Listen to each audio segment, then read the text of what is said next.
welcome each and every one to another live Living in the Flow with dear Tanya. And what a ride it's been for the last, since the last time we spoke. The energies are so full on, and it kind of feels like we're surfing up and down. Like that's what it feels like to me, all of a sudden, like, for example, the last couple of days, there was such low energy points for me. So I just have to I get really tired all of a sudden when all those flares come in, and I have to go and take a nap, and it almost feels like I can't even move. And then the energies go up, like, and I feel like one of those conductors that's kind of conducts the energies. Go up more. You can do it.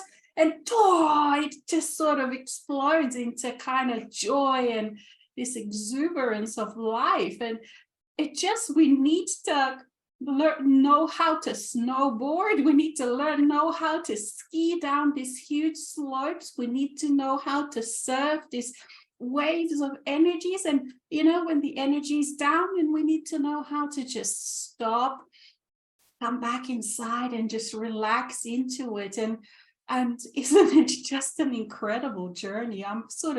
I'm just enjoying the whole experience. And I know that, sometimes it can be really almost, feels hard to say something like that, because so many people are going through such difficulties. And yet, because of all of the work that we've done, we're sort of reaping and harvesting the benefits of this. And we can really demonstrate to others how it's possible to really feel this joy and live this joy and bubble up this joy, and just this zest for life, for colors, for dance, for music.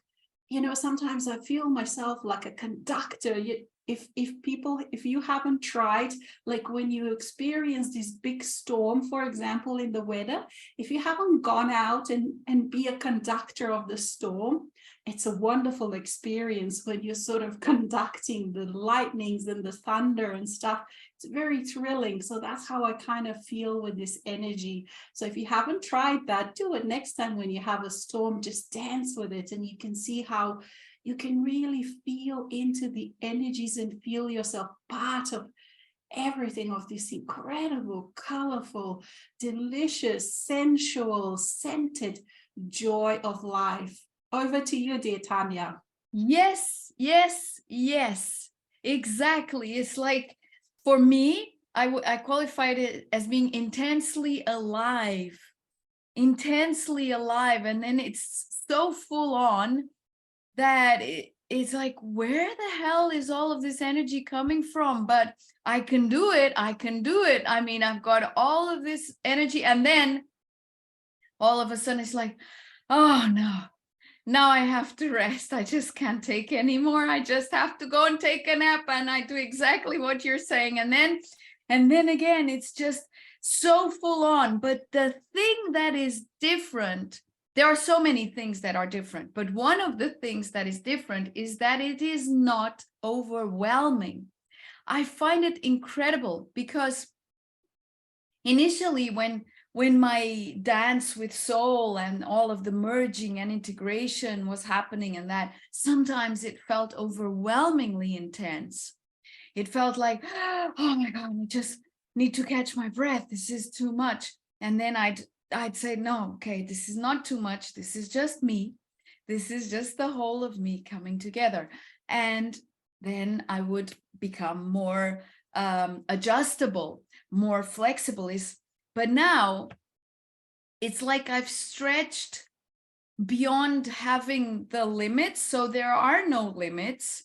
And therefore, I am not pressing against anything, so it doesn't feel overwhelming. So even when it gets like over the board intense, like, oh my God, how can all of this be happening at once? And and I'm handling it. It's like, wow, what capacity. And even my intelligence, my capacity, like for a long while, there was a time where I couldn't multitask or like listen. I as a kid, I always could listen and speak and do something else at the same time. And then through my integration process, and after I went into this blankness of wholeness, and then just everything started building up from there. For a long time, I was not capable of, like, if I was reading something and someone's talking to me, I just couldn't get it. I just couldn't. And now, recently, I noticed, because this happens with my kids all the time. And so sometimes I'm writing a message, or, you know, reading an email or something, and one of them comes and says something, and they know I just, you know, forget it. I can't process both things at the same time. And all of a sudden I can again. So it's like, oh my God, for crying out loud. I thought this would never, like, it had gone. Like, you know, it was just part of the process of changing into more wholeness or something, that it's just gone. And all of a sudden, now I'm writing a message or something, and someone speaks to me, and I can get it. And it's like, oh, wow. So it doesn't, like, it never stops. It never stops evolving and unfolding. And what I find with this living directly from the essence, and so never saying no to any invitation, is that I'm always stretched out to the limit, always stretched out to the limit, but there are no limits. So it's like, how much can I, being physically human, handle? And then I find out I can handle it all. And then all of a sudden, something new comes up that is even more of a stretch, not only of a stretch of imagination, as in, wow, is this even conceivable? But a stretch of being able to be flexible, to let something that seems too big, or like too complex, like something that I can't really understand, and then letting it, but it comes to me and invites me to play with it, and but I just can't get it. But I don't say no, and it starts sinking in, and until the moment where it's, gosh, this is so simple, so absolutely simple. And so it's like all of a sudden everything just switches on of its own accord, because I don't know how to figure things out. I just simply do not have that capacity anymore. It's gone. Figuring out does not exist. So it's like, either I get it sooner or later, or I don't. But the interesting thing is that nothing seems too complex to eventually land in my conscious awareness and perception and capability to grasp. And also, so no more overwhelm. Finally being able to listen and write and read at the same time, and it's not a big deal. And then things that seem complex becoming so absolutely simple. I can't remember the moment where I couldn't understand it. Basically, it's like, so it's being permanently in the now moment. So if I'm in the now moment, that it's, whoa, this is a lot. It's a lot, let it be. Whoa, this is complex. Well, whatever it is, but I'm not fighting against it or trying to figure it out. And then just allowing things to land and settle. So it's like I'm a big flask of golden sparkles, and they land gradually, and then my golden ground becomes more and more bountiful, basically. So I see all of these new events, new evolutions with myself as just sparkles. And the other fantastic thing is that now, so people talk about, you know, that the world's going crazy and that there's so much stuff going on and all that. There is no other world for me. It's like really, I can't see it, but I have no judgment around it. So it doesn't affect me one little bit, not in pity, not in struggle, not in wanting to sort of go out and fix something for someone, not in having the idea, oh my God, that's so wrong or whatever, it's just simply does not have any effect on my perception of my reality. So my reality is now definitely a separate reality, a parallel reality that is so absolutely tangible and real that it's no longer strange. For a long time, while it was becoming tangible and really materializing, it felt strange sometimes because it felt like I was walking in two worlds. Like for part of me was experiencing the world of duality, and part of me was experiencing this new earth, or whatever we want to call it. And now I don't feel that anymore. It's just this. There is nothing else. And that makes it so much easier to communicate with that other world, because I no longer feel any judgment around it. I no longer have to say, this is right and this is wrong.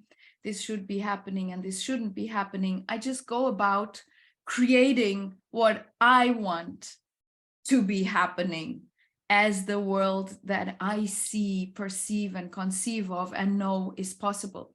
I just go about creating it, irrespective of, sometimes people come and say, oh, wow, that idea is really great, but they can have all the buts they want, but I have no buts at all. It's like, yeah, this is it. This is exactly what we're creating right now. And so it's so new. It is really new. It is really different. But these key things that I pointed out are for me the most amazing. And so, yeah, of course, if I see someone in struggle and suffering, well, yeah, it is, it could be different. The thing is, because my vision, my perception has, I don't know, it's just so much, even much better, much more clear than it was before. So I can see for that person what it could be. So I know that the choice is there, and I know that it's okay that the person is experiencing whatever it is that they're experiencing right now, and that is their reality, and that's just fine. Because I also know their other world. I also know their other possibilities, and they're right there. They're so clear to me. It's like, okay. And if someone comes, I love that expression on your face. Oh. Yeah, it's like, okay, whatever. And the thing is, I see the aspects, and I see whatever they're doing, saying, thinking, and I have no judgment, and I cannot tell the person, this is this aspect and that, if they don't ask me, obviously, right? So I'm not here to point anything out for anyone. Of course, if someone asks me, I can help them find it. I still don't point it out ever. I've never been into that, and I find that is not useful, because when you point something out that a person is not ready to grasp, it can be more harmful than positive, because it just creates more havoc and turmoil. So if one can grasp it, fine. If it's not the moment, fine. There's no point, telling people the things you can see about them and about their possibilities and whatever. The thing is, it's also like, it's how can I say, it's funny how, when we used to watch in the movies, there was this thing, still is the big thing, someone can read someone's mind, or it seemed like a big deal. But then when you actually start realizing the thoughts are just just thoughts and they fly around, and then some people pull them into their brain and own them. Right. And they're not even their thoughts, and how easy Many it is of to them actually, aren't. yeah, and how easy it is to read people's thoughts because they're just generalized. It's not, you know, people don't really have new thoughts and stuff. So it Right. becomes very uninteresting. Like for me, I don't really even want to know about the ins and outs of people, you know, like how people who can't see it think, oh, it would be so awesome to know what other person is thinking. Then when you can actually, exactly, what for? Like I just want to enjoy my own space, my own world. Yeah. Why would I want to even at the know? moment, I sometimes have to sort of to turn away because this has become so vivid that it's like I have to consciously choose, but I don't care, you know, because people's aspects jump at me like because they want recognition, they want compassion, they want acceptance, and I just no, I don't want to know, you know, just leave me alone, go away. Because it's you or me or anyone else. If we can keep accepting other people's aspects, but they want acceptance from that person, that's the only thing that will ever satisfy them. So that's why it's pointless to keep acknowledging someone else's unfulfilled aspects, isn't it? Of course, they don't know that. The aspects themselves that are disintegrated don't know that. The only thing they want is acknowledgement, and that's it. But easily I just say, no, you know, just go about being you.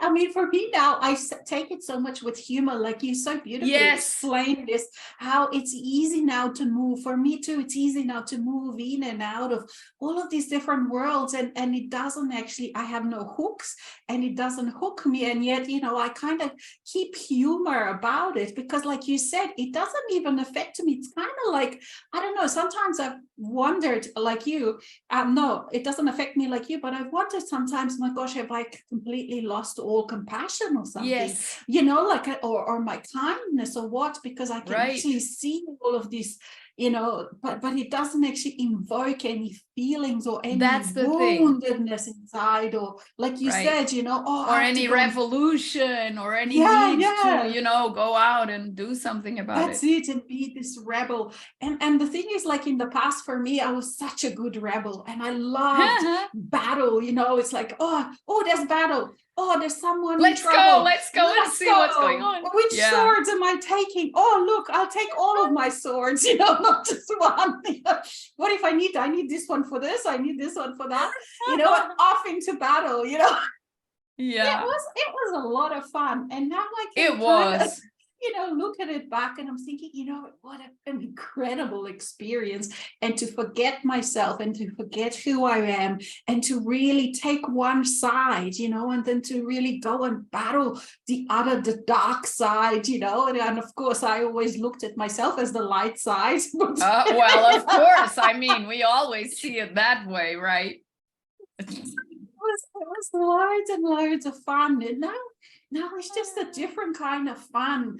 And for me, like in, you know, this thing, to be able to see the depths, like what you explained, you know, so all these multis, like this multi-D, I noticed, especially the first time I noticed this really was because more and more people are combining a number of different songs together. You know how you have one song and then another goes with the same beat, and then you can add 3 or 4 and play them at the same time if they have the same kind of beat, you know. And in the old days that would just be overwhelming and just a bunch of noise, but now it's just this beautiful melody, and it represents to myself how all of these different kind of dimensions of worlds or parts that we live and inhabit as a wholeness, you know, how they beautifully dance, even though they seem like they sound differently or feel differently, but they dance together in this incredible harmony, and yet at the same time, you know, holding their own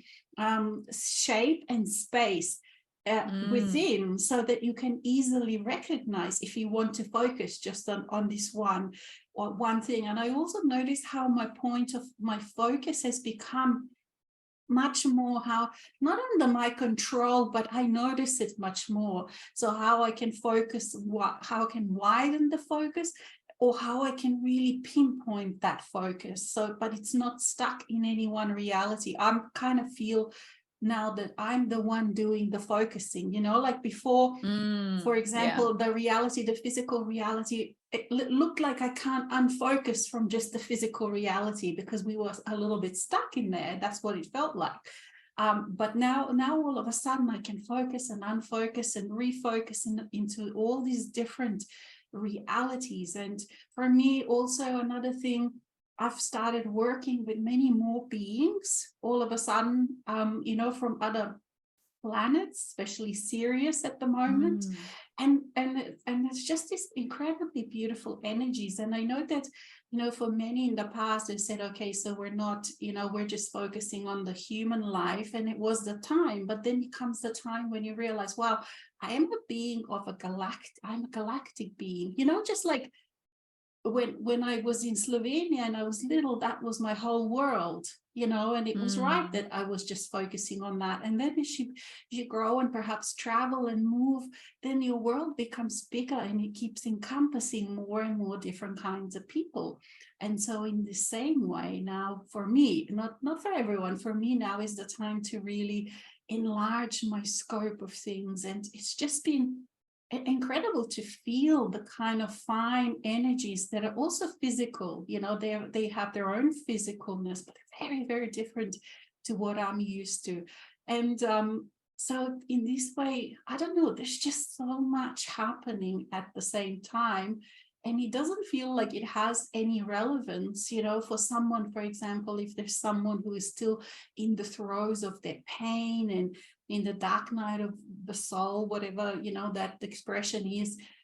But really, it affects, how can I say, it continually changes one's energy, because it's like, you know, when you meet someone who is very closed in and lives in a small box, it's very different than to meeting someone who is what we call worldly, you know, and now we can become galactically in the same sense. And when you kind of meet someone like that, you just learn, your world keeps expanding, and your views and points of views and experiences and perspectives, everything kind of expands in this incredible way. So for me, too, I'm in my own parallel world, and because like you also have stopped really rescuing and saving the world.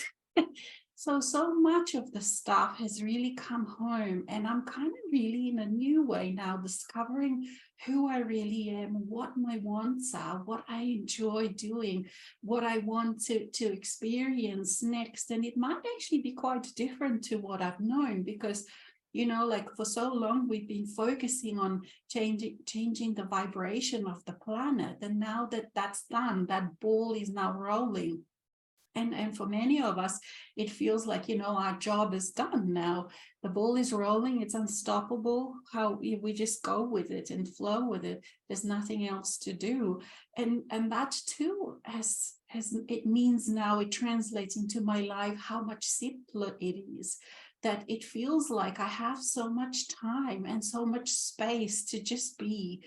And it doesn't feel like I have to go anywhere. It doesn't feel like I have to travel anywhere. It doesn't feel like I have to, because I always before was just so much stuff to do, to process, to transform, to integrate, blah, blah, blah, all of these things.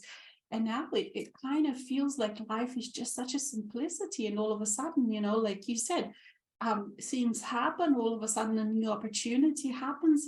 But it feels like I just have all this time to just do this and do that. And sometimes, you know, my mind does take a holiday in these kind of energies. Sometimes I can't even think. I can't think, and the dates don't make any sense to me. The times don't make any sense to me. And somehow, you know, because we have this freedom, we've organized ourselves into such a free beings, that we have that flexibility in our daily life, that I can just postpone and say, okay, I can't do it today, these kind of things, I can actually do it tomorrow. Today I'm just going to relax and maybe just take a nap because so much is going on, or go for a walk or something like that. So So I've been really able to flow very organically with what my body is feeling and on what the energies are doing, rather than trying to control and organize all of these things. And and then everything somehow does fall into place by itself, because the time has somehow stretched or something. That's how it sort of feels to me, that at times I feel myself like I'm really floating very slowly. That's how my perception is. And then at the same time, it feels like I'm going 100 miles an hour. Some parts of me are just going at such incredible speeds that I wasn't even possible that I could be aware of parts of me that are going at such incredible speeds. Another thing for me that I've noticed is how easily now I kind of shift and change with all these facets of myself, like I perceive myself as this me, myself, what this oneness of being.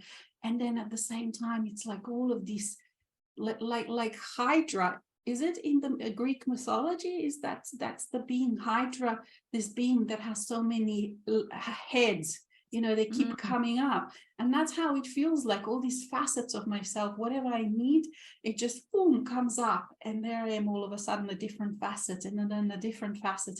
It's been quite fascinating to experience that. And what the spaces that we've entered, they are quite hard to explain, don't you find? They are very, very difficult to be explained, because them. They're new for us too. Like we're just discovering this right now. So until it actually lands into normalcy, it's not easy to explain. Then you become able to explain later on, each time as it lands and becomes normal. But it's also new, also unexplored. I'm not even sure that a lot of this stuff will be able to ever really put words to. Yeah, the thing is not really explaining, is sharing the experience more like it. Yeah. And I find also that people are very perceptive. That's what I find really quite fascinating to notice. Like I sort of change some perspective or something, and then all of a sudden I find that all over the world people have the same perspective, and then I'm thinking, have people changed? Has humanity changed? Has Earth changed? Have I changed? What's happened? Yesterday was a different world. Today all of a sudden I find like this instant mirroring of what when you change, and instantly you find this mirror. And so I'm thinking, all of the things that I was able to in the past say about, let's say, humanity was like this, or like that, or in the old days was like this, actually it's not even true anymore. Because what can I say? What is that defined truth? There isn't a defined truth, because when I change my perspective and then I look at the history, then you all of a sudden it's a different history. Like, for example, there was this video I watched, like I used to see the black and white pictures of the old worlds, old times, the 1800s and 1700s, and there were all these people looking serious and sad faces, and as if they were depressed, because that's how I used to see that time, just black and white and dark kind of time. And all of a sudden I thought, maybe the history isn't like that. I changed some kind of the way I view it. And all of a sudden, like, this video popped up with all of these old pictures, and I could see that these faces really look so interesting, so deep and rich and individualistic. And I'm thinking, what history was I looking at before? Even those kind of, I know there are these kind of examples can feel little or insignificant even, but it's just something that I can explain how everything is just really changing, the future and the past and my own story. And it almost is very hard to even remember, like if I sort of read someone, okay, and they're talking about how they're depressed or whatever, and I'm thinking, wow, it's even hard to even remember what that feels like. Yeah. because like now this depression, to feel that lonely or alone or disconnected, it is just kind of out of my It's foreign. experience. Yeah, it's like, But how can it you was there. possibly We used be? to know what it was like. Yeah, we used to know. And so some of these kind of parts of self are now really becoming or have become strangers, and it's not like, again, in a way that I can push them away and not own them. No, we own all of these things, and yet we just can't relate to them in such a way as we used to did. Yeah, everything is changing in a glorious way. And then again, another whole nother topic is other people. Even people that I used to think were kind of, I thought, oh, this person is old-fashioned, or this person is closed, or this person just doesn't see the way I see the world. And I constantly are being surprised at just how wonderful people are. It's like again, overnight they changed. And I've been supported in ways that I could never expect. Even like a year ago, I wouldn't expect that I would be supported by people, whether emotionally, whether as a friend, whether as a neighbor. This is just some miracles to me. Miracles because Miracles have exponentially expanded. So it's like it already was that life was miraculous on a daily basis, but in these last few months is kind of expanded exponentially. And all of a sudden things just turn out to be that. There you are. And it's like, how the hell did this even happen? Constantly. And I've been challenged because we've been doing a lot of construction work. So we had these natural construction buildings that we started, and we had a workshop, which was, it was only last week. Yeah, I saw the photos. It was beautiful. It seems to have been ages ago. I'm telling you, it's just crazy. Anyway, the weeks leading up to it and the actual week, because it was 5 days, were beyond intense. It was like, can I do more, even, like, because it was working from literally dawn to dusk to get everything ready. And the thing is, no, of course, physically we felt tired, but we felt so happy. I mean, like kids, like really children just playing and constantly finding new ways to do things. And the funny thing is how things materialized, where they came from, and the solutions. Is like, I never knew anything about construction before August last year. And now I'm sort of there, and all of a sudden I just see, okay, well, it's not working. Why don't we do it this way? Constantly. It's like, where the hell is this intelligence coming from? I mean, it's just all so natural, and so despite the body sometimes feeling stretched to the limit and tired and all that, the joy, the celebration of being able to create something and see it unfold, and see the steps of how then it becomes this or that and the other, and along the way change your idea about what it's gonna be or how it's gonna be constantly. It's not like, okay, now we're gonna, oh, well, maybe it's gonna be better that way. It's not once or twice a day. It's all day. It's always shifting, always changing, always adapting. And the one common denominator is simplicity. Like my whole life, everything in my life is sort of converging constantly into simplicity. So a lot of the time, as you said, like, I can't even think. And then all of a sudden it's like, boom, here it is. And usually it's during the night. So then I wake up the following day. Well, I do wake up during the night most nights, and I just breathe, you know, I'm just there.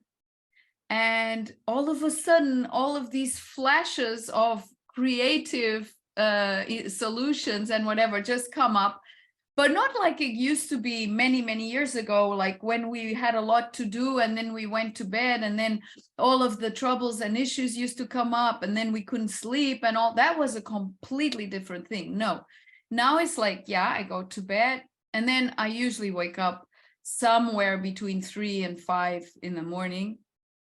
Just, you know, wake up. And I don't wake up because anything is waking me up. I just wake up. And then all of a sudden I'm enjoying the silence of the night, which I love so much. And all of a sudden, boom, I have this beautiful idea of, oh, wow, yeah, that's a really great one. And so then in the morning, because I'm working with friends, you know, we're doing stuff together. Actually, alone, it would be impossible to do something like this. I mean, if it's tiring with others, then alone it would be just like in 5 years' time, it's going to be ready. So anyway, then I come, you know what? I had this idea. What do you think about this? And, oh, there she comes again with those ideas that come in the night, you know, because like, you know, oh yeah, or when I come up, oh, you know, I had this idea. Well, was it during the night? Yeah, as usual. It's always like that time where everything is nice and quiet and my creative expression just, whoa, it's like a pot full of popcorn, you know, but it's not noisy and it's not erratic and it's not sort of full of tension, stress, or anything like that. No, not at all. It's full of, wow, beautiful, creative, it's sparkling, it's tasty. And it's joyful, isn't it? Yes, and mainly it inspires joy. So if I had to qualify my life right now, it's inspired, joyful, and simple, though intensely alive in the body. So it's like my body, my muscles, everything is developing like crazy. It's like, oh wow, now I can do this. Oh wow, now I can carry that. Now I can, like, you know, becoming stronger and stronger, more and more capable physically.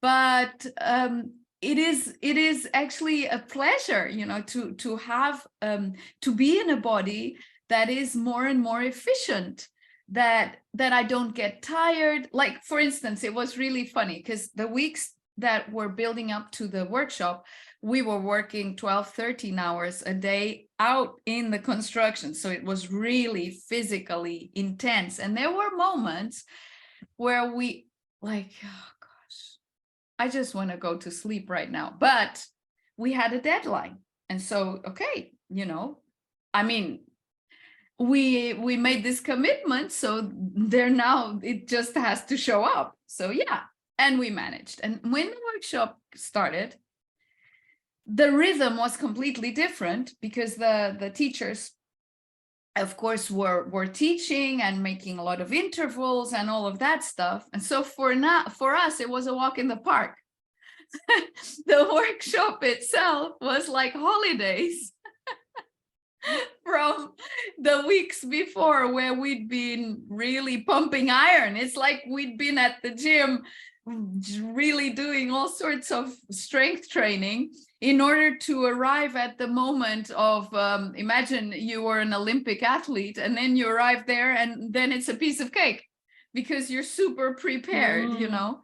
So the only challenge was really balancing the energies, because there were people from all sorts of different walks of life, different states of consciousness, different points of awareness, etc. And so just keeping the silence was the only challenge. So, you know, because my inner silence is the most precious thing always. So I find keeping myself it. I find myself much more quiet too now among people, because before I would have to step in and say my point of view. And I don't have to anymore. It's like, neither. I don't care, you know, I don't care what everyone thinks, or if I think Because it's differently only, or not. It doesn't matter. It's just opinions. And it affects their reality, not mine, you know, so that's why I don't feel the need to argue about this or that. And so it was really interesting, because there's all these people here, some were camping here and all that, and I didn't, and they were having, of course, all sorts of discussions at lunchtime and dinner about politics and all of that stuff, and it was so irrelevant and uninteresting to me that I just, you know, I would go and sit somewhere or whatever, and never felt the urge to say anything, because it didn't mean absolutely anything to me. And I was like, oh wow, this is wonderful, you know, that it doesn't mean a thing. And so I don't agree with that one or disagree. It just is irrelevant, you know. The thing is not even having to have an opinion. It's such a peace. So that was the thing, keeping that silence within, no matter what. And it's funny how all of these things just come so naturally. It's not like we have to sort of come and say, you don't have to do it. No. Like, now I'm going to be like that. You notice you're being like that. That's it. Yeah, you notice all these new things, and I'm like, oh, that's interesting. But it's not like that's cool. That I have to make a better version of myself, you know? No, exactly. Yeah, I remember all of that talk, many years ago, about being the better version of ourselves. And many people are always, there's no way not to be, you know. It's just the next moment is always the best moment. I mean, you're in the best moment right now all the time. That's the thing. And there was actually that time, you remember, I don't know if you had that experience when, you know, when you start getting used to that now moment, because a lot of people are only now coming to this, that they can actually change. And it's a part of the journey to think, okay, I want to be the best version of myself. And that's why we don't say anything anymore, because you realize, well, that's just a part of journey, you know, it's a stage. And it's normal, it's okay. Exactly. And when they're sort of into that, I'll be the best version of yourself, and it just opens you up to that now moment. And then when you first come into the now moment, when I first started to really peeking into the now moment, then came the realization, oh shit, what if this is all there is? You know, that shock. The beginning, it's like, wow, I had these big dreams, I'm gonna make it this way and that way, you know, how as a human had this, and then it's so simple and quiet. My God. And then you realize, shit, is this all there is? And then when you actually come to terms with, maybe this is all there is. Maybe this is the happiest moment right now, you know, and then that's where you can then start to really feel comfortable in that now moment with whatever, you know, and start getting used to it and start coming back to it. Because it definitely is a space, it's a landscape that you have to get used to after being in all these other, you know, in all these other, sorry, I just have to click something. In all these other I couldn't spaces. hear you, but it was my internet. Oh, okay. So I've just clicked something, and hopefully that we can now go. But you were talking about something, and I remembered when you were talking, and I thought, oh, well, I'm going to pick up the thread there. And now I've forgotten that thread. Well, yeah, me too. Oh, that happens to me all the time, you know. It's like my son just gets like frustrated with me, because he says, you remember that time when this and that, where we did that, where we said that, and I'm like, no. Oh gosh, no, I have no idea. So, Mom, how is it possible even that it really wipes out completely? It's like anything that's not necessary just goes away. And now in this moment, I have no idea what we were talking about before. But anyway, we're in the now moment. That's for sure.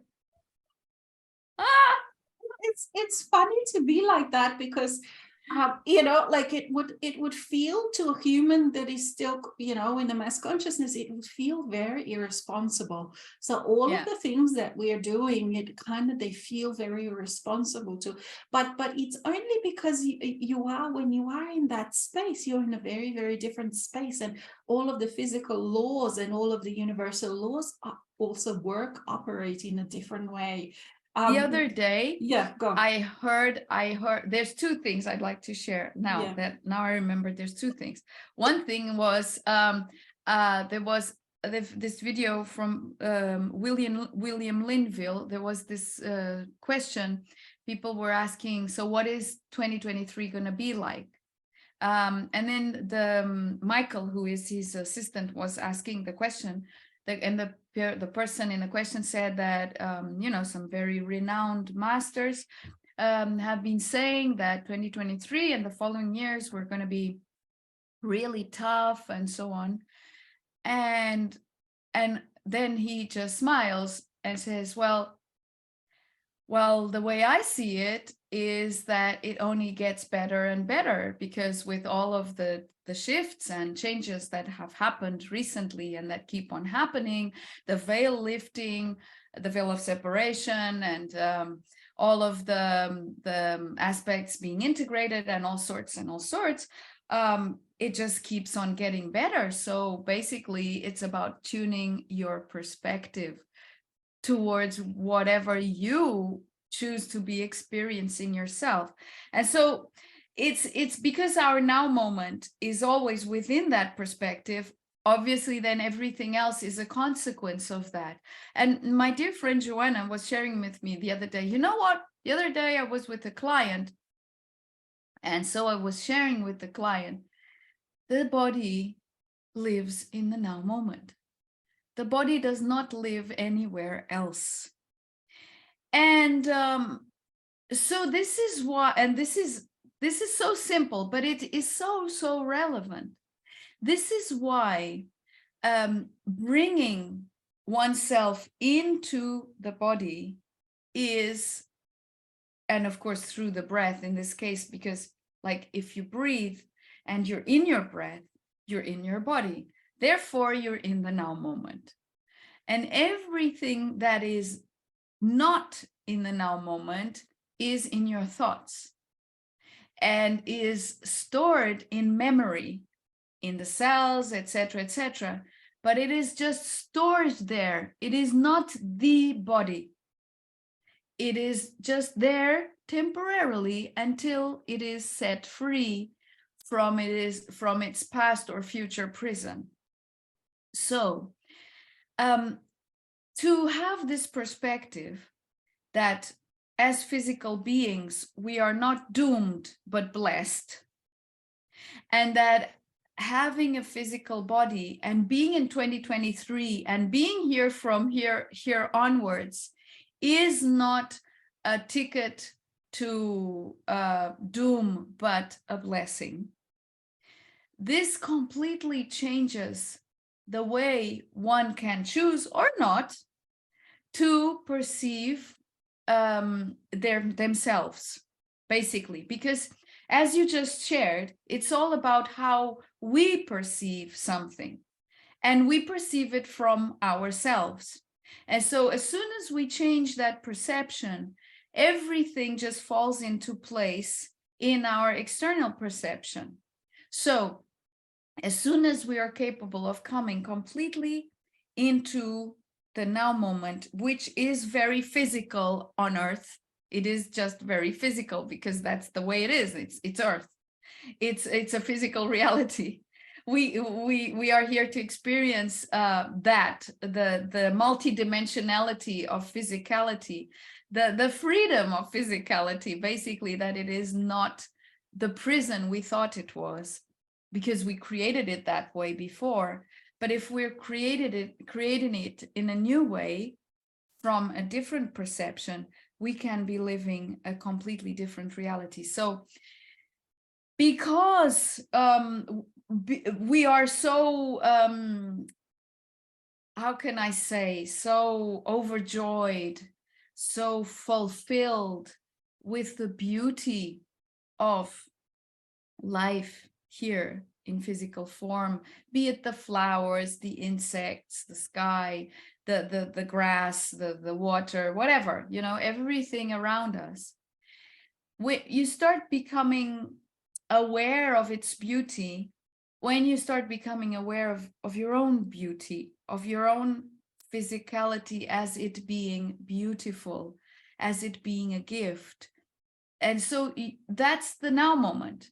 So the now moment really only contains everything that you require in the now moment. And so imagine a person's now moment is something scary or whatever. If in that moment a person can come into a space of safe peace within them, who knows what will change in the outside environment. Like even Tobias was in prison and in a great struggle before he actually came to terms with being in prison, and then became free from the idea that he was in prison. And that is such a great example for anyone. So one can be in a dire situation, and in that moment choose to let go of it as it being a problem. And of course, that can only happen when you realize that it doesn't matter if you're gonna live or die, if you're gonna survive that situation or not. Then there's this peace that comes about, and this not being worried about life and death is the moment when you really, really come into the body and realize that it is a vehicle, but it does not determine your experience in a way that having to preserve survival, that it was before a way of being outside of the now, because you were always alert towards what was possibly coming and what was similar to what had come before that was dangerous or that would threaten our existence. So once the struggle of being in a body basically is released, you realize it's the only place to be in the now moment. So that's why it is so hard to really, really, really grasp and live in the now moment if there are still many aspects of rejection with our humanness and our physicality. That's basically the key. So allowing oneself to come to peace with all of these things. Like, for instance, if a person is holding on to some sort of prior conflict, some sort of something that was done to them, that something that they suffered. The resentment. Yeah, exactly. If someone is holding on to that piece of personality, because it's just a piece of personality, as a way to identify themselves as I am this, and as a way of perceiving reality as it being dangerous, harsh, this or that or the other, it will not really be possible to land completely in the now moment. It just, because there is this fear and there is this rejection and this fight and this anger towards and all of these things can only really be resolved in the now moment, isn't exactly it? So they can't be resolved by mind going into the past and into the future, and trying to forgive from that perspective or that. No, it's just mind, here. And the thing is that the mind, because it mimics these things, it will mimics, you know, it's part of the soul, it will mimic and try to be very similar to what it actually really happens. But it's a huge difference when you're trying to do it from the mind, like that. Okay, being the best version of self, which is actually true. You know, it's true. We are, like you said, we are the best version all the time. So, but just trying to be that, you know, like it's from the mind, it is like you do certain steps and then you get there sometime in the future. But with all and there's always that time is always out there. That's right. And always has to be like with this now moment that for me was the trick really when it actually changed was really to feel that presence, which I call the soul. So that presence, and that presence, what was incredible to me when I started to really feel it and to actually experience it in a tangible way, is how quickly it was. Like when I actually made the choice, okay, so I'm going to be present in this now moment. And then I said, okay, so I'm going to dedicate 2 hours per day for a week to actually just keep coming back to the present moment. And I've actually made that choice to actually make it real. It only took 2 days. Like, because, like with the mind, it was like, oh my gosh, this is going to be just some kind of huge hero's journey, of human meeting the soul. And it was just so quick. And all of a sudden, the day 2, I started to really feel that presence. It was tangible. It was real. I recognized what it was, and I know, and then I realized, wow, all of these knowingness, I have within me. I know what soul is like, even though as human, consciously, I never really experienced it in this way. But the knowingness of all of these things, of what is happening on the inside, it comes with all of this. So that was one of the biggest surprises that I had, because I actually made that choice, from years and years trying to be the best version of myself, to actually then making the choice, okay, I'm going to come into the now moment. And then, of course, you meet all of those things in the now moment, like all of those things that I tried to push away. And at times it's very uncomfortable, when you're accepting and letting those aspects to come home. And that takes a while to allow them to come home. And then you realize, like what you mentioned about Tobias, because when you have this presence of soul, all of a sudden, so much more becomes available to you. So much more of what you didn't realize who you are, because before then you realize, wow, who I thought I was just such a tiny little part of myself. It was just a tiny aspect. And I identified with that aspect so strongly that I thought that's all that it was, which was the mind. And so when I started then allowing the presence of the soul, all of a sudden, all these other worlds have opened to me on the inside, all these spaces. And as these spaces, then I started to explore them. That's when I realized that, okay, so that's what it means when they say, I can be free in prison. Because you see, it's not just a theory when people say, oh, Tobias was free in a prison, but how does that come about? It is because with the presence of the soul, all of a sudden, all these worlds on the inside, your wholeness of you, it's open to you. You have access to it. And so then you realize that also the physical is as sacred and as important to everything, to your wholeness of you, as anything else. It's not less or more, but at the same time, it is only a small part of who you really are.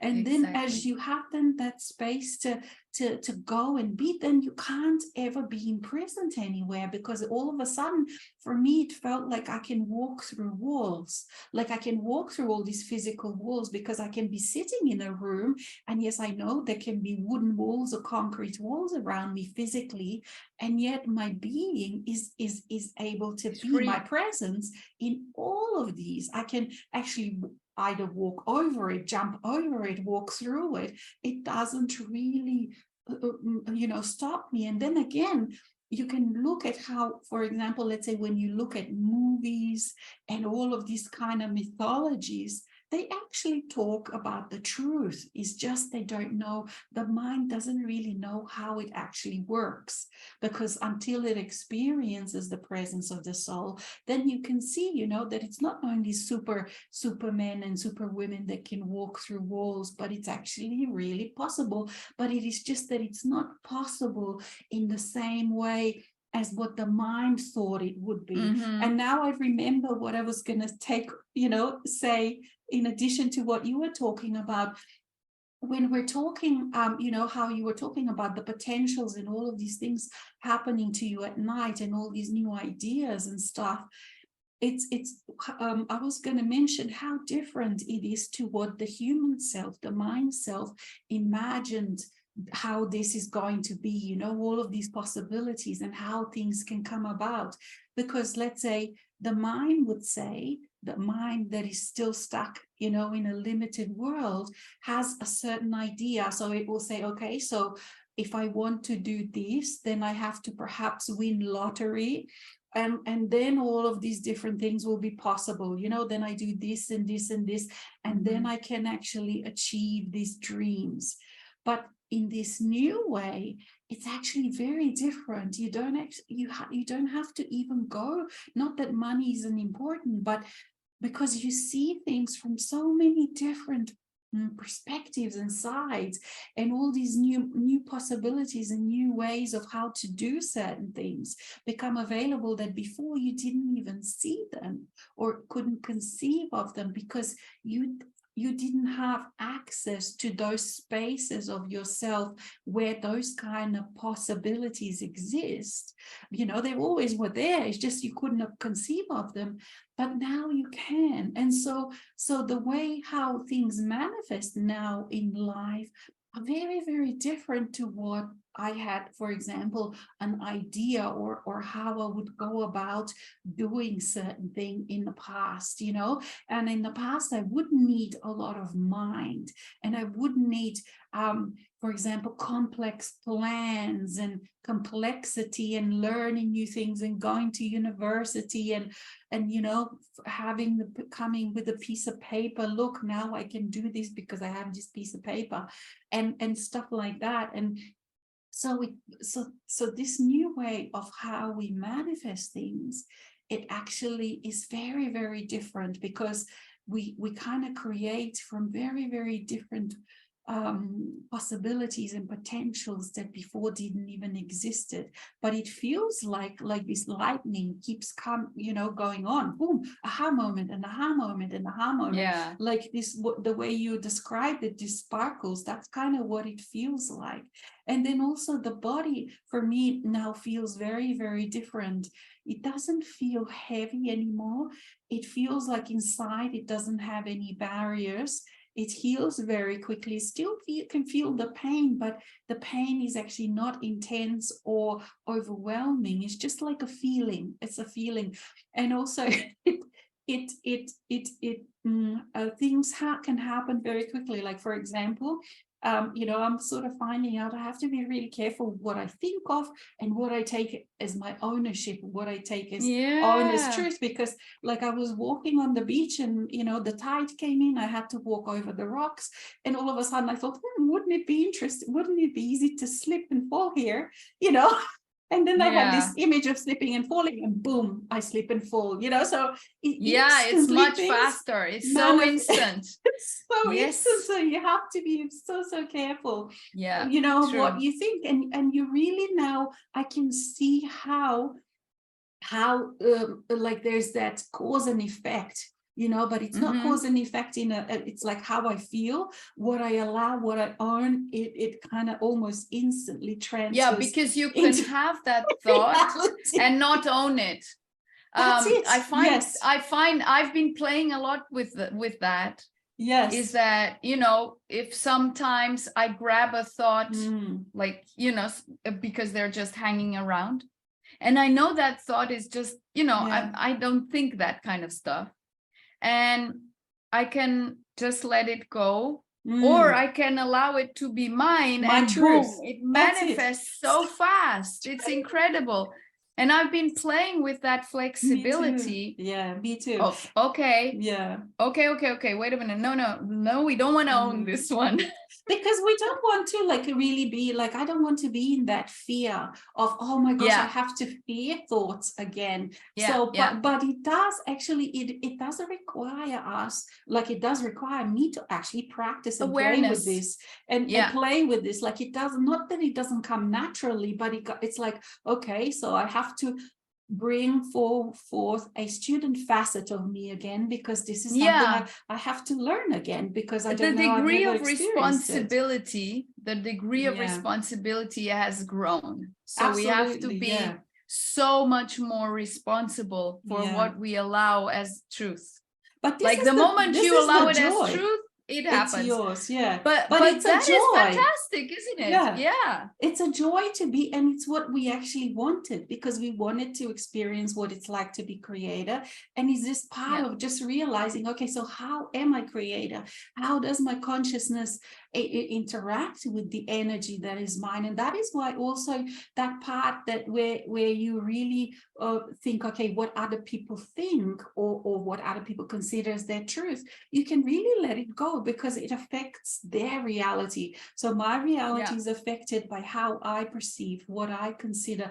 And so now I've been playing in a much bigger way with this, not just, okay, my own immediate things, but thinking also like, okay, so what kind of a government do I want? Do I even want government? Do we want to let go? Do I want in my world even? And it's not like some kind of rebellion thing even, it's just considering and playing, okay, so what kind of world, what kind of society do I want? And now I can actually see that I can actually quickly change these kind of conditions as well, how I interact with institutions. Do I even want these institutions even, you know? And then perhaps these kind of institutions even topple by themselves. But it can be scary for some of the things, because it's kind of like, for me, let's say if I'm thinking about the government things, like I come into these spaces of myself that was so, you know, that I thought that was so out of my control, not control in a mind sense, but that they were unmovable, you know, that I couldn't affect, but now even they are moving.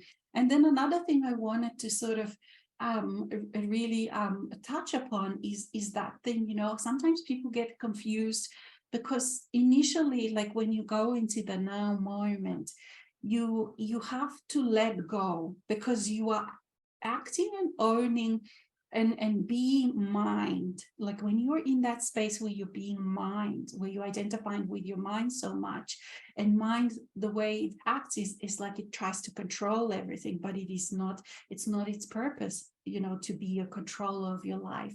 And so initially it feels like you have to just let go and give in to everything, and just like whatever comes to your door, you allow it in. Whatever comes, whatever happens, you just welcome it, you know, whether you initially like it or not, it's just you accept it.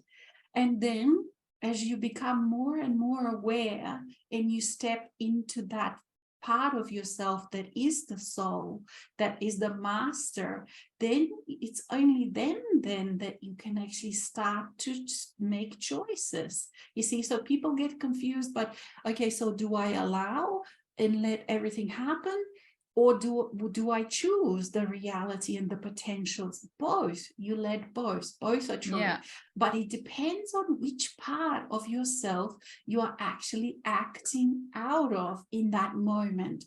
So as that part that I call the soul, and again, you know, how we call these things, it matters not. Certain, depending on which group or with what you subscribe to, you call different things. But for me, I call that part of soul as a soul. So when I actually can feel myself as that, in that capacity, on that level, I can make choices. I can choose potentials, huge ones, those overlying ones that affect my whole life. And then at different levels, I can make different choices, perhaps maybe just little daily choices, you know. So both are true. It's just that you become very proficient as to which part of yourself, which facet of yourself you're acting out of, or you are being in that moment, or focus. Perhaps that's the better word. They're focusing through which lens as to which kind of choices you're making. So both are true. You allow and make choices, you know. So none of these things, when you actually realize who you really are, when you get the more idea of who you really are, none of these things are contradictions. They make perfect sense, but not to the mind. You keep allowing that presence, whatever you call it, you keep allowing that presence, you keep allowing that presence, and that presence brings all this knowingness and knowledge and wisdom and stuff, and adds to what we call the human. It is not that it wipes away the human changes to be much more fluid and flexible and have porous boundaries. Because before, I love that. Before, inside I felt very solid, because it felt like I was in a world that was unsafe. The other people were unsafe, like all of this crime and God knows wars and God knows what else. But all of a sudden, when I realized the reality of me, which meaning that I'm in my own sovereign space, in completely safe in my own self, within, surrounded by myself, surrounded by my soul self, more and more of me, which also I can keep owning and owning and owning, and more of me. And so my awareness of myself keeps growing and expanding. So when I realize that and I operate from that, then my human self, yes, can be very porous, no longer has boundaries. And then that communication between what I call the soul and human can really takes up on a whole new notch and a whole new level, and that understanding and the singing, the song of the soul becomes very clear, because you become very like feminine almost in this allowing. You allow that communication to just flow, and you allow the understanding, and you allow yourself to be completely honest and self-expressive. Because the soul self, one of the first things that you learn when you really start feeling that soul self is that it wants you real. It doesn't want you nice and kind and friend. All of those things are true, but it wants you real. If you're pissed off as hell, it wants you to express to it that pissed off as hellness. It's not afraid of any emotions. It's not afraid of your feelings. And it always is in allowance and acceptance and compassion towards you as a human. It welcomes your real self. So all of the what you thought of ugly parts of yourself, the most ugly, the most loathsome, the most jealous, the most whatever, the most vicious, the most all of that, it welcomes your real self. And so then you interact with your soul self in such incredibly beautiful way. That's when you then really start to value yourself. Not only that, but you value realness with others. And that's when then you, of course, you go on that journey when you realize, wow, so many of my relationships are just based on the fakeness of me. And then, of course, later you realize you can't be fake, because whatever you create is the real you. Even if you create a fake self, a part of self, but it's all of these different kind of stages, adventurous stages, even in the most times that it was hard. And it was like, I thought, oh my gosh, I can't go through another integration, day, or another aspect integration day, or whatever it was. At the same time, there's this mesmerizing feeling, because I'm so mesmerized by your soul.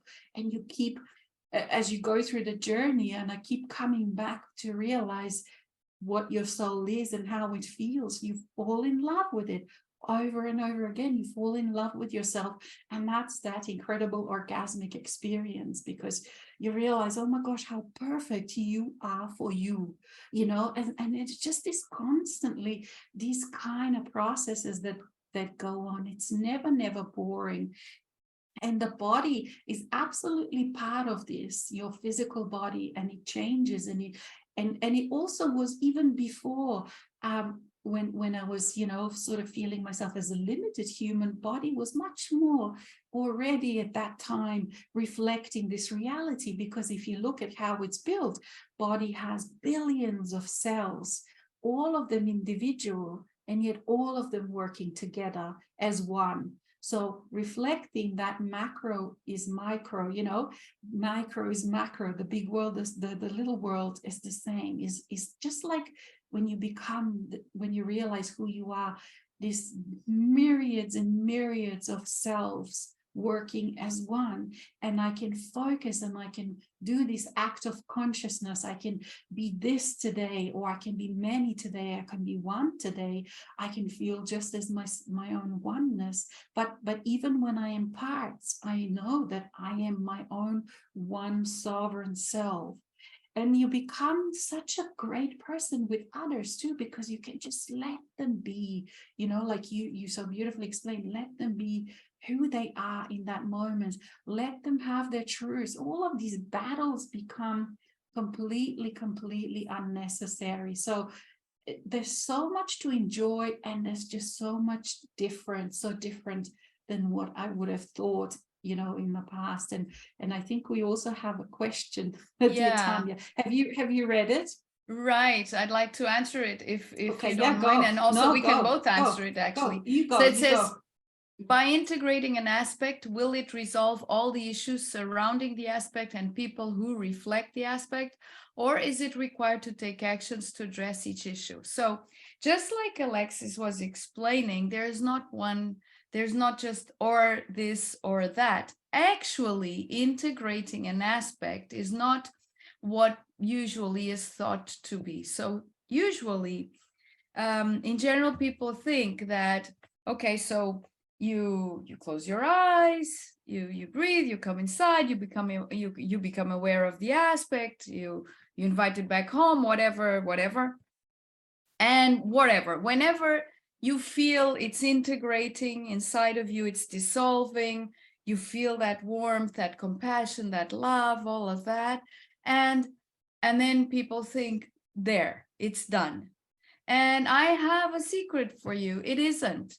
Integrating an aspect does not end there. So, okay, you become aware, you perceive, you release the whatever, the rejection, the judgment, the fear, whatever, and you do this this conscious, non-mental allowing and accepting within, and it all lands in your inner landscape of soul that holds all of this for you, and it starts gaining more fluidity as soul dissolves all of the distortions, all of the pain, all of the suffering, etc. And this inner alchemy starts happening, and then you feel in your whole body that there's this peace, this, oh wow, this weight that is lifted. Something has definitely shifted. Perfect. Now you are a human being living a human life within a certain context, or different contexts, whatever, it doesn't matter, but that life continues.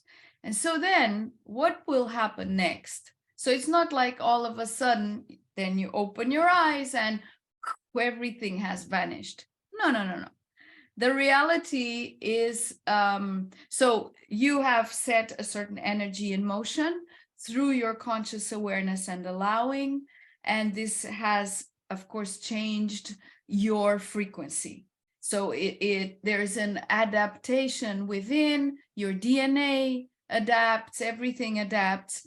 But so you are the kind of the center point of then what starts rippling around you. So because it's not like all of a sudden you integrate something and boom, it's all changed. No, then for the rest to really change, what happens? You don't need to actually do anything per se, but you do. So what happens is then very naturally within the next 3, 4, 5 days, a week, 2 weeks maximum, something will occur in your reality, will come to you, the people, the situation, whatever, will come your way, where you are faced precisely with the whatever it was that you integrated.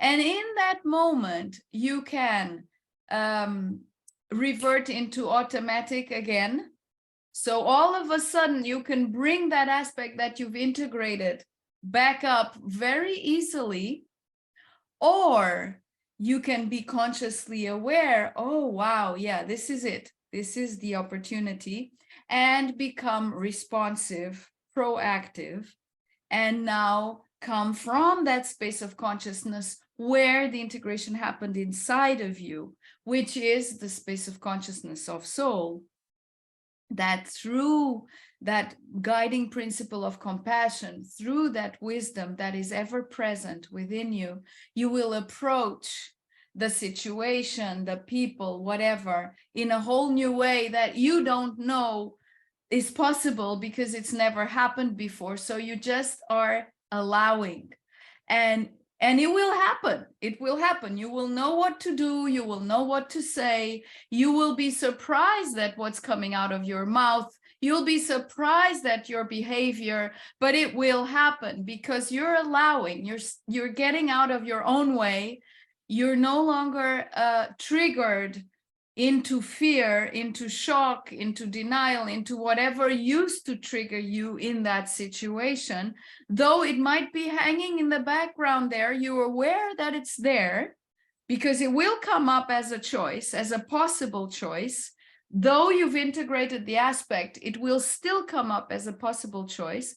And in that moment, you get to choose, and you can choose. You're not incapable, you're not like, it's not like it's gonna grab you and push you out of consciousness and you're just gonna become again whatever it was that you were before you integrated in that situation. No, you can choose. And being aware of this, that you can choose, is really fundamental. So regarding the question, yes, integrating an aspect will resolve all the issues surrounding the aspect and people who reflect it, but the actions will have to be taken. However, you do not get to determine when and how those actions are taken because they come to you. So there is this kind of mental idea that somehow we then, by choosing, we then make things happen this or that way. And it's not that way. Things come to you always. Everything comes to you because you are the reflector of everything. So if you have changed your frequency because of that integration, the opportunity will come to you for in actual experience, because that's what this is all about. So if integration were just doing, I don't like the word doing because it's not something you do, but would just be allowing this within and really feeling the lightness and whatever, then we wouldn't really be human anymore, because this here on earth is all about the experience. So the experience will have to happen somehow, but don't worry about it. I mean, it will happen whenever it happens, but it's important to be aware that the story has not ended until it actually ends in experience. So you can say goodbye to a story consciously within yourself and be so aware and feel all of that compassion and everything. Yes, but the whole story only ends when you, as the actor in it, have a new role. So that needs to happen in experience, and it will happen naturally. No concern about it, how, when, what you can do for it to accelerate it. No. Now, in this question, eventually could also be, so do I need to go up to so-and-so person that was also part of this whole issue and speak to them and whatever, you know, tell them what I think, or forgive them or whatever, you know? Do I need to do that? I don't know. No one knows. You don't know. No one knows. You know why? Because that is something that only you can feel in the moment that you feel it. So once you've done that inner part of integration, you will know, because your wisdom will indicate whether it is appropriate that you approach that person, and the opportunity will be created easily and naturally for that to happen. And I tell you one thing, because I'm sure all of you have experienced this. If you have to, your consciousness will not leave you alone until you do it. It's like boom, boom, boom, boom, boom, boom, boom. Like, you know, like you need to call that person to, and it's like call, call until you do it. It won't leave you alone. You'll have to do it, or it will become really uncomfortable. So no worries about that. If you have to speak to the person, you will know. If it's irrelevant, like it wouldn't change anything, there would be no result from that, you will know. And when the situation itself, which doesn't imply you knowing whether you need to talk to someone or not, when the situation just comes to you, you will know that it is the moment to choose. So you will know all of these things. And these things are not mental. These things, they come from your inner wisdom, the same place where you integrated within. So it's not something that one can define, that one can say, you know, there are these predefined steps. Whenever you do an integration, this needs to happen, this and this and this, because then again, there are so many different types of aspects that are disintegrated. Some are really just, you know, very simple kids that all they want is just a little bit of love. And so then others are so wounded and so far off in the dark side, and some are feeling evil, and some are feeling that, some are super controlling, etc.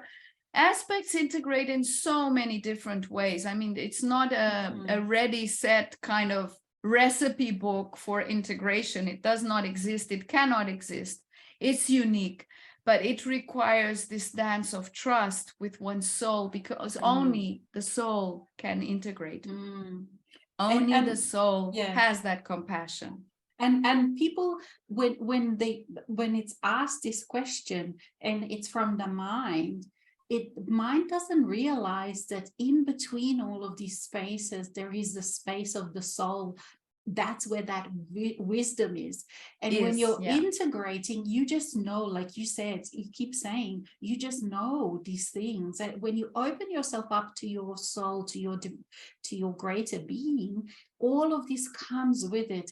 And that's why, like, if you find yourself, is my mind asking this question, or is my wisdom asking this question? That is the knowingness there. That's how you know. If the mind is asking questions, there are no answers within it. When you ask the question and there's knowingness in the presence of your soul, in the question there are also all the answers. Right. But the soul's way of doing things is experience. So if you ask the question, then the journey unravels. That journey of that integration of that particular aspect will unravel. When you choose the potential, so let's say you choose a potential where you integrate this aspect, it's a journey then. It's a journey with all the different experiences, because it is the joy of the soul to experience and to bring then all of that into wisdom. And that's how it continuously expands. That's how you continuously expand. And within that is everything. There is the beginning, the middle, and all of the bits, and the end. That's the difference between the mind and the soul bits. The mind is just a very dry question with nothing in it, nothing else in it. When you ask from your soul self, you actually then, it's a journey that unravels, and it has everything. And also another thing with aspects that I didn't realize, especially the ones that were quite that I found it really hard to accept, was that because aspects are just part of myself, they are divine, they also consist, and they are also sacred. And so within that Yeah, and within that sacredness, they have gifts. They have incredible gifts. And so when I Yes. actually own that aspect, it's not, you see, because within this work, it's not just like, again, those dry words. It is a whole experience. So when I integrate that aspect, not only that, then I feel more whole because another part has come home. In reality, I've just become aware that that too is me. And that consciousness feels like love has flooded that part of itself, and so that aspect then feels loved, and some of them turn into facets, and facets then continue to grow, meaning they continue to change and develop and grow. Like a human part is the facet of the soul, meaning that has freedom to experience, to grow, to make choices. And some other aspects, they just go into neutral. That was my experience. But still, it doesn't matter what happens to that aspect. It still brings its own wisdom, its experience, and within it also it has solutions. So when I integrate that aspect and then I deal with another human being, for example, that was part of that particular game, now this integrated aspect all of a sudden knows how to deal with that human, because this aspect that is now a facet absolutely understands the game that it was playing. And so it knows the intricate details. It will know, it will bring the words. It will know, do I let this person go? What do I have to do with this person? Do I let them go? Do I continue? Do I blah, blah, blah? And so you're not never alone within any of this. You have such incredible help. And that's another thing that I actually wanted to sort of, because we've kind of come to the end, I feel, but I wanted to finish on that. What I've been also realizing, what has been coming up for me is this to feel gratitude. Because they're like, even when, for example, let's say if I'm feeling annoyed or cranky or something, there is so much in my world, or in anyone's world, that is working well, that I can feel gratitude, that you only realize when something stops working. And I'm realizing, wow, I didn't appreciate this thing when it was working for hundreds of years, and now all of a sudden it's not working. And now it's like, oh my gosh, problems, so this has been like, wow, just how much of my reality is actually working. And then that's the second thing, is just realizing this incredible abundance in everything, in every direction, with everything, even just with not just, but with feelings, with music, with creativity, with things available to watch, to immerse, to play with. Even if I couldn't even leave my room and I just had, like just a small room of office to play in, there is just within that space, there is just such incredible abundance of so many things that we've created. So these were like, if anyone's sort of wondering how to navigate these times with panache, with joy, with flowing, is feel grateful and notice all the things that are in your life right now that you feel grateful. Because gratitude, feeling of it, not just thinking, but feeling of it, is like an explosive. It's like an atomic bomb, neutron bomb. It's like neutron star, like one of those supernovas, that because it just has such incredible, powerful effect on your vibration, on your radiance, on your life. And as soon as you start gratitude, then that abundance kicks in, that feeling of abundance. Because all of a sudden you just realize, oh, I can feel grateful. I can feel grateful that my microphone's working. I can feel grateful right now that my headphones are working, computer's working, light is working, air conditioning is working.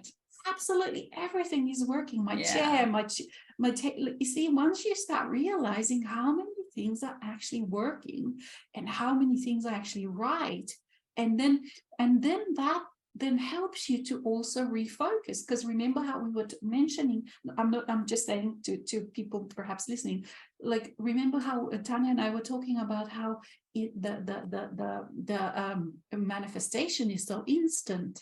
So if you now all of a sudden feel grateful, and all of a sudden you notice what incredible abundance of things you have, that builds on itself. And all of a sudden, all you see is abundance. And you focus now on the abundance of everything. And the more you focus on it, the more it is. And again, it is not like the mind was thinking abundance will be. It's like, okay, I'm going to buy, maybe it will be for you. You buy a lottery ticket or something like that. You know what I mean? But it's just this new world is abundant in a completely different way, in this cornucopia or panacea, or all these words, you know, that it just grows and grows and grows and grows in many exponential ways, you know, kind of like in that Harry Potter movie, in one of them where they touched something and it just expanded, you know, you touch a cup and it became 2, and you touch it again, it became 4. It's that kind of feeling. And everything that you touch with your gratitude feelings, with your gratitude feelers, they kind of feel like an octopus, you know, how it has those kind of hands, many hands. This gratitude, you just expand into your world and touch everything with it, with this feeling of gratitude, and see how things change, you know. But it's not from a controlling place, it's from allowing it. You just feel grateful, and then the more you feel grateful, the more your energy is going to provide things to be grateful for. And before you know it, you're in a completely different world. You're on new earth, you know, even just if you feel gratitude. Yes. It is a safe path to living completely in the now moment. And really, basically, people talk a lot about love. And this is it. This is it. Love is just simply this permanent gratitude towards everything, towards everyone, towards life. And it just expands and expands. And it's never ending. It is infinite. So gratitude is really another word for love. And that's where the joy comes from. That's where the joy comes from, because then you just become this innocent child that is at the same time absolutely wise, experiencing itself constantly in love, in gratitude, in joy. Thank you so much, Alexis. Such a beautiful, beautiful ending here. Wow. Thank you. And it's always such joy to play with you, dear Tanya. Always. We just complement each other in such beautiful ways. So perfectly. And everyone that is joining our shows, so much gratitude for you, because we feel you, and all of the people that interact with us in any way, through, you know, the internet, on social media, and through our websites. Thank you. And yeah, let's keep surfing. Yes, thank you all very, very much.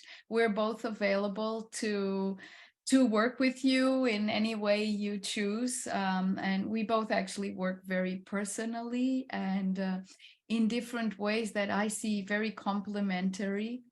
It's beautiful, just like our dance here, it's the same thing. So if you're feeling out of sorts or overwhelmed, or, you know, you feel you could really do with some support, I mean, yeah, we're here for that's one of our joys. That's one of our meanings of life, really, to just be here and experience the miracle of each one, and to be able to witness that every single day. So thank you for your donations as well. They are received with immense gratitude and joy. And see you next month for another Indeed. Living in the Flow. Until next time. Indeed.